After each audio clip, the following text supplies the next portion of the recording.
The fall of Rome, history's greatest Rorschach test. Rather than observing the empire as it was, we project our own image onto the ruins. To the social critic, it was a cultural decay. To those concerned with geopolitics, it was a crisis of overstretched borders. Ultimately, the empire collapses under the crushing weight of both internal and external forces. But one specific thread offers the clearest view of the empire's erosion. We have to look past the politics and follow the silver. In the early empire, a Roman coin was 98% pure silver. By 211 AD, it was only 50%. By the year 270, it was less than 5%. Rome didn't just fall to invasions or military defeat, it destroyed itself, one coin at a time. This is the story of how shaving a few grams of silver from a single coin set in motion the collapse of history's greatest empire, and why every government since then has made the exact same mistake. Rome, 64 AD. The empire is at its peak. 60 million people live under Roman rule, from Britain to Egypt, from the Atlantic coast to the Euphrates River. The denarius, a silver coin about the size of a modern dime, is the currency of the known world. You can earn a denarius in London and spend it in Jerusalem. It's trusted because everyone knows what's inside. 98% pure silver. The denarius is more than money. It's a promise, a guarantee backed by the full power of Rome. When you hold a denarius, you're holding the credibility of an empire. But that's about to change. Emperor Nero has a problem. Rome is expensive to run. The military needs to be paid. The people demand bread and circuses. The infrastructure requires constant maintenance. And Nero likes to spend. He's building a golden palace, throwing lavish games, funding spectacles that cost fortunes. The treasury is running low. Nero's advisors present him with options. Raise taxes? The people will riot. Cut spending? Politically impossible. Then someone suggests a different solution. What if we don't change how many coins we make? We just change what's inside them. Take the denarius, reduce the silver content from 98% to 94%, then reduce the weight, just a little bit. And suddenly, Rome can mint 15% more coins from the same amount of silver. It's brilliant, it's invisible, it's free money. Nero does it. And at first, nothing happens. The coins look the same.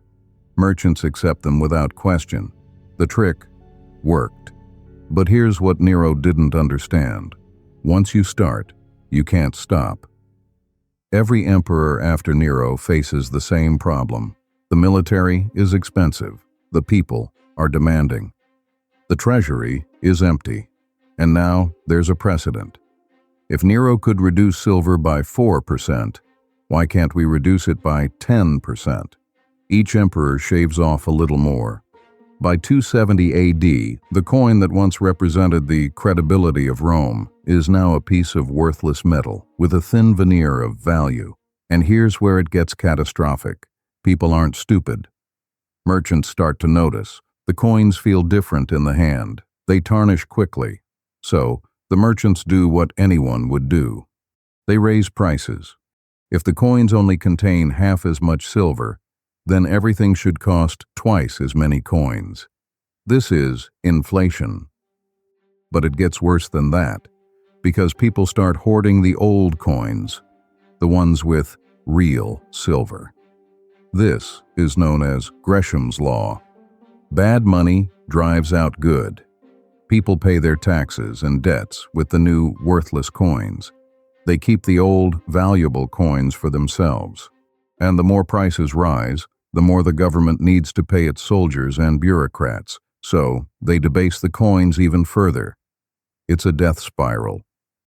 In some parts of the empire, the currency has lost 99% of its value. Soldiers who were once paid enough to live comfortably now receive monthly wages that can hardly buy a week's worth of grain.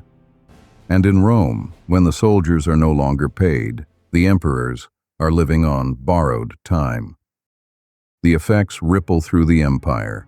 Soldiers, paid in worthless coins, turn to mercenary work and brigandry. Trade stalls as merchants demand barter over silver. Provinces stop sending taxes to Rome. Why support a government that pays you in fake money? The unified economic zone, the thing that made Rome powerful, disintegrates.